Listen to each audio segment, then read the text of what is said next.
ابواب الاحکام دا ابواب دی احکام متعلق دی. احکام دی حکم جمع ده. حکم چشتل شي، حکم چشتل شي امر متوجه الى المخاطب، کوم مخاطبی کنا ته کوم امر متوجه دي د شنل حکم نه شي ته چې دا دی الله حکم ده. ذالک حکم الله، دا دی الله حکم ده. سمنه دی الله امر مخاطب ده کنه، شاته مخاطب ده، مخاطب ده. ندی کې هم دی احکام ولا مساری دي کنه. سو من لم يحكم بما انزل الله فاولئک هم الفاسقون ومن لم يحكم بما انزل الله فاولئک هم الكافرون. کوم سره دی الله کتاب مطابق فیصله نه کوي فاسقه ده، کافره ده. نو دې کې د قضات او احکام خیسر او قضی څه دي؟ د هغو احکام ته خای عربی کې قضات جمع ده، پښتو کې ورته دی لکه کې خلک قضی نه وته هم وي قضی جمع ده. قضی قضی چشتل شي قضا کونکا فیصله کونکا. قضا یقضی وقضا ربک الا تعبدوا الا الله. سترب د فیصله کړی ده چې عبادت وسره دی هغه کوي دی بل شابه نه کوي. اوس ورځي کې وقضا شته کنه. همدا شیطان فرعون سکله مسلمانانو جدوګر تل چې تاسو زوس قتل کوم صحیح ده کنه، او کجور باندې مر کېړه کوم هغه به ته سویل غټول فقز انت ما قاز وکه چې فیصله کول شي واکه موږ نه یریږو. پلار دی لاس خلاصي نه کدي لاس خلاصي ته وی کني وي ته فقز انت ما قاز انما تقضي الحته الدنيا ته فیصله سره دی دنیا کې دی، بس اخرت خنش بګړاو کول کنه زیات نظر سره قتل کې نه. قضا یقضي چشتل شي فیصله کول شو دي کې د قضا ولا مسالې دي. صد قضی د پر سم مسالې دي. قضی به څنګه کسبي او فیصله به څنګه کې کوم حالت کې فیصله نه کې او کوم حالت کې فیصله کوي او قضی به څه کې او څه نه کې. دا ټولي خبره تفقیق کتابونو کې اسیم راځي او رغلي دي او په دې حدیثو کتابونو کې هم شته. قضی د پر ټول نه هم مسالات صدا څه قضی به عالم فقيه وي. عمده شی ته قضی د پر دا هم ضروری ده چې د چاوله دعوت وغیرہ نه خوري چې مخکې نه عادت نه دی ورکولې او د سې ځای کې به کینی کنه سټولو تر اتلای شي دا بنې سمالدار به تر خلاص او غریب د پر به ټیم نه وي نه اټول د پر برابر وي. باب ذکر القضات د قضو ولا ذکر زکای. او بي قال حدثنا ابو بکر بن ابي شيبه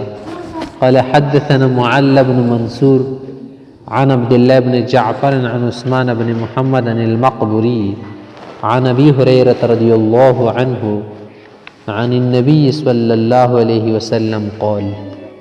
پیغمبر علیہ السلام حدیث ته من جعل قاضيا بين الناس فقد ذبح بغير سكين. کوم سړی چې د خلکو په منځ کې قاضي جوړ کړی شو فیصلې د پاره نه د شل کدي چکونه بغیر ذبح کړی شو. چکو سره کچوک ذبح کې ضرب مړ شي او ضربت نه روح اوزي اونه وینه به نه اوزي او مړی به پرې شي. پس چکونه بغیر عللای کنه تیرون سو تر واخلي یا کانه مانه یا پچ چکو سره عللای دي کې خو ته تکلیف ډیری کنه او اراحت وتزر نه کی کنه زر ونسانه وزي ازنه خلی صدا چې سړی په پچ چکو عللاوم پچ چکو باندې ویلي عللای په پچ چکو باندې تکلیف ډیر وی کنه زر نه مړی کی کټکیږي زر نه پڅي خوږیږي ډیر او تیر چکو سره خوشن پړ کی خبر او شن کی وای ایک क्षण में उसकी गर्दन काट दे او پچ چکو سوی کنه هغه کې هغه شن مړ نه چلی کنه هغه هغه ډیر ټیم لګي نه د سړی بغیر لکه د چکو نه ذبح کړی شي سمانه ان ډیر په مصیبت کې پرې وته. وبه قال حدثنا علي بن محمد ومحمد بن اسماعيل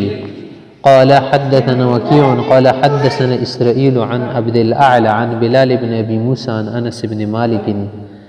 رضي الله عنه قال قال رسول الله صلى الله عليه وسلم پیغمبر علیہ السلام حدیث تے من سأل القضاء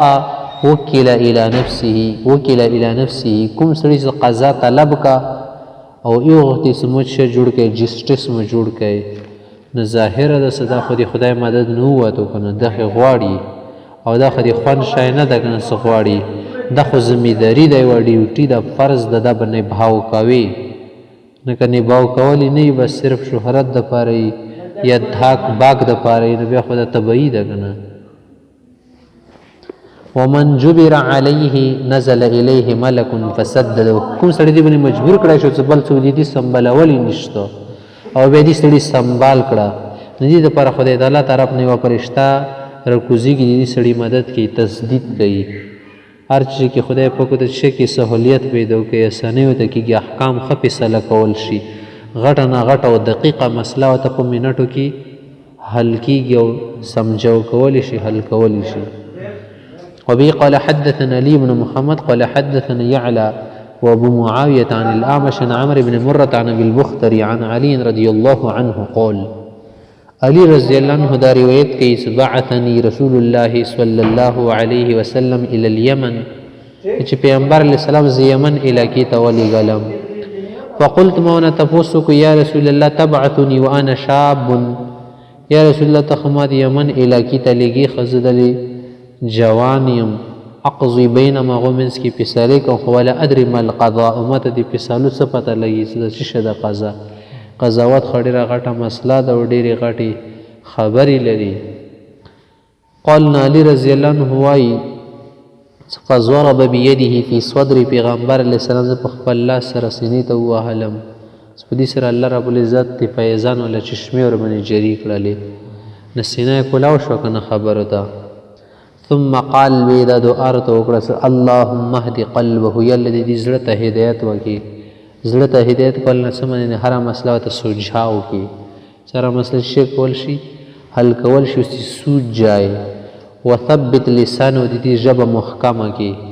ژبه څنګه محکمه کړي؟ تثبیت اللسان چې تیل شي څه ټیټ فیصلې کې ژبې نه خطایي نه کېږي سبقت لساني نه کېږي خبرې کې څه کوي یوه خبره وځي بله بیا مفي غواړي نه بالکل برمحل خبره وي. قلب مختص فما شککت بعد فی قضاء بین اثنین. چې د هغه ټیم نه بعد خدای پاک ماته داسې موقع نه درستلی چې ما ورکې څه شکایت کړی هره مسله به مو ډېره په اسانۍ سره حل کوله ځکه خو رسي که نه څه واقضاهم علی. په صحاباو کې ښه فیصلې کوونکي څوک وو؟ علي رضی الله عنه. عمر صاحب شو اشدهم فی امر الله عمر واصدقهم حیاء عثمان. صحیح ده که نه؟ ارحمو بامتی امتی ابوبکر.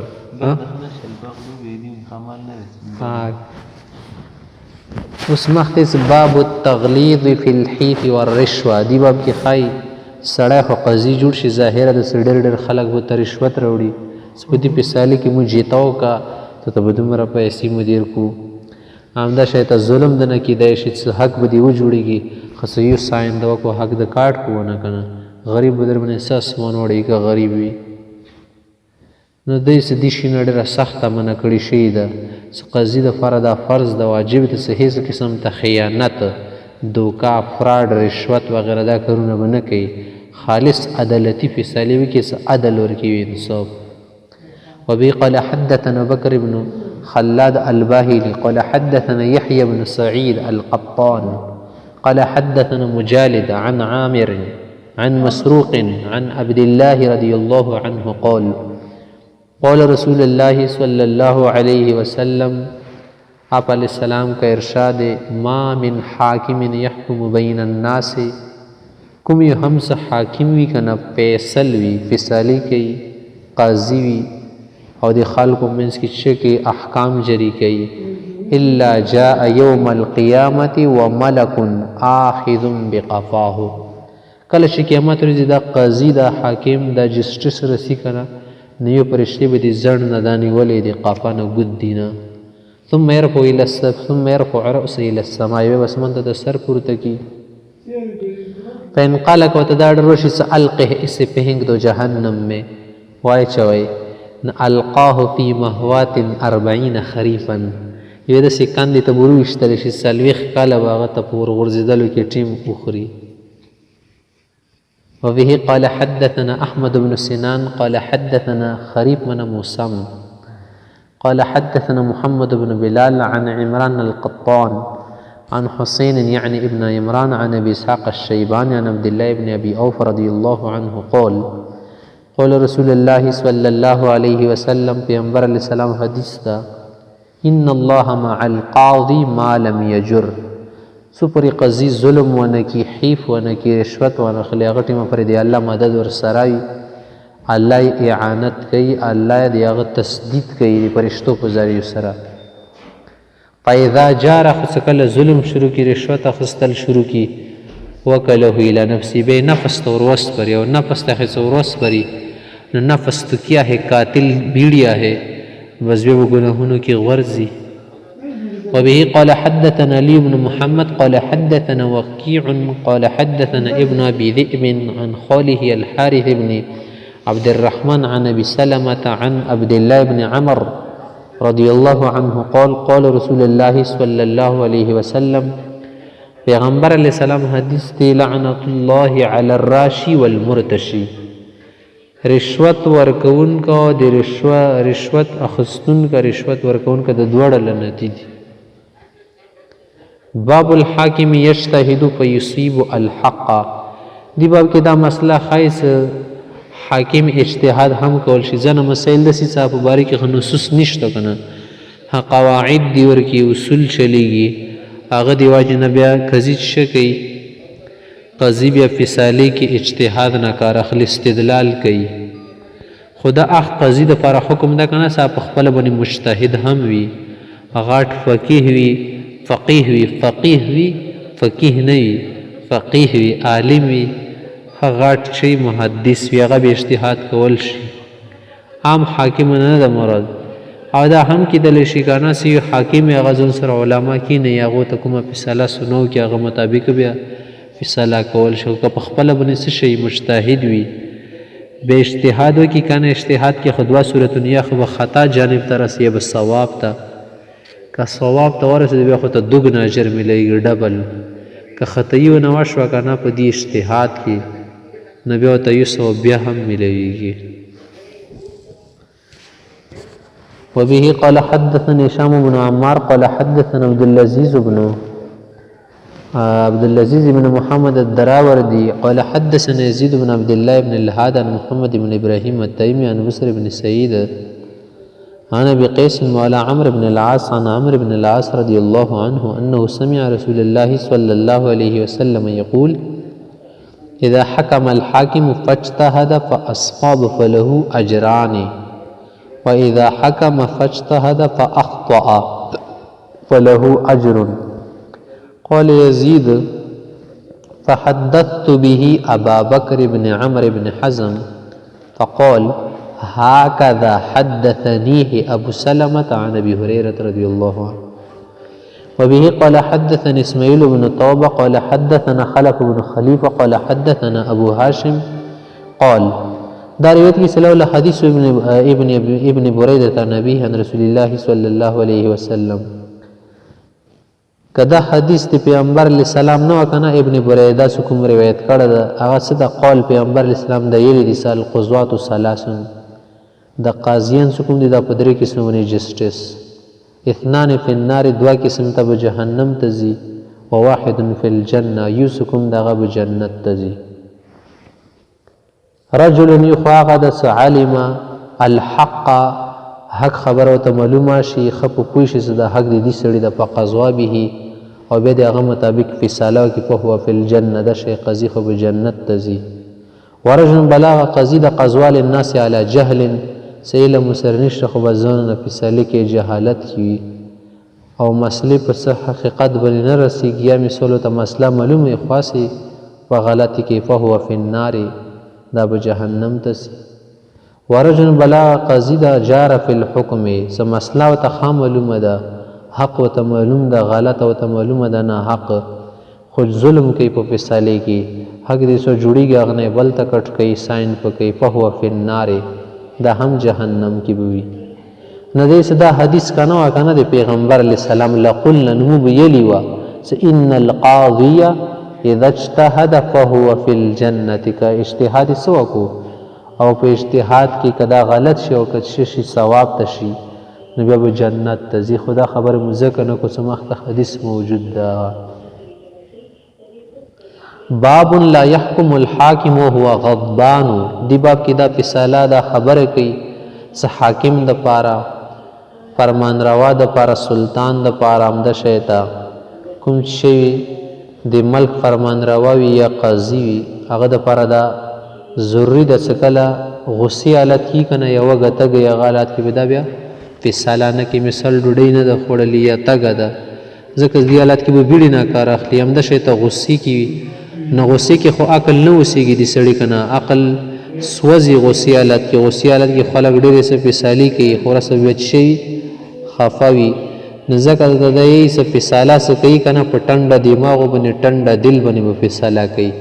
څه برابر وي تنګ نه وي غصې کې نه ستړی شوی نه وي وبه قال حدثني هشام بن عمار ومحمد بن عبد الله بن يزيد وأحمد بن ثابت الجهدري قال حدثنا سفيان بن عيينة عن عبد الملك بن عمير أنه سمع عبد الرحمن بن أبي بكر عن أبيه أن رسول الله صلى الله عليه وسلم قال لا يقضي القاضي بين اثنين وهو غضبان قال هشام بحديث لا ينبغي للحاكم بادشاه غیر سلطان د پر دا جایز نه ده څه فیصله وکړي یقضي بین اثنين وهو غضبان سدي غصې په حالت کې وي